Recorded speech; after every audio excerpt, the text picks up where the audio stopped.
மேனே வந்து ஒண்ணு கிளியரா புரிஞ்சுக்கணும். ரசல் வந்து எக்ஸ்ட்ரார்டினரியா மேட்ச மாத்தக்கூடிய கேம் சேஞ்சர் கிரிக்கெட்டர் அவரு. நீங்க எப்ப பார்த்தாலும் அவர லாஸ்ட் 3 ஓவர்ஸ் அனுப்புறது தப்புன்னு எல்லா வீடியோலயும் சொல்லின்னு இருக்கேன். இப்போ எப்ப பார்த்தாலுமே நீங்க வந்து இல்ல ஆஸ்கிங் ரேட் ஹெவியா இருக்கும்போது, நான் வந்து ரெஸ்கியூவரா வரணும். அந்த சமயத்துக்கு ஒரு பிராண்ட் நீங்க பண்ணிட்டீங்கன்னா, இந்த மாரி ஸ்டேஜ்ல விட்டீங்கன்னா, நிதானமா ஆடலாம்.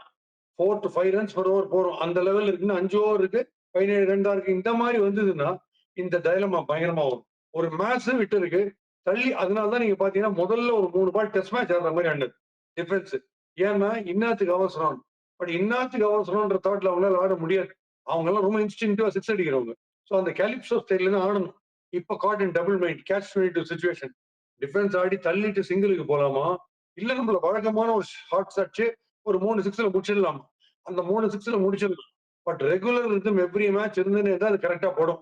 இப்ப அந்த டயலமா என்ன இருக்கு சரியா படுமான்ட்டு அதுல தான் ராங்கா ஆடி அந்த அண்டர் எட்ஜ்ல அவுட் ஆனாரு நீங்க சொல்ற மாரி. சோ இப்பயாவது அவங்க முழிச்சுக்கணும். அவர கொஞ்சம் 11த் ஓர் 12த் ஓவர் அனுப்பி ஒரு 50, 60 ஒரு 2, 3 நாக்ஸ் வந்துச்சுன்னா, கிளியரா சோலோவா எடுத்துன்னு போவாரு அவர்லாம்.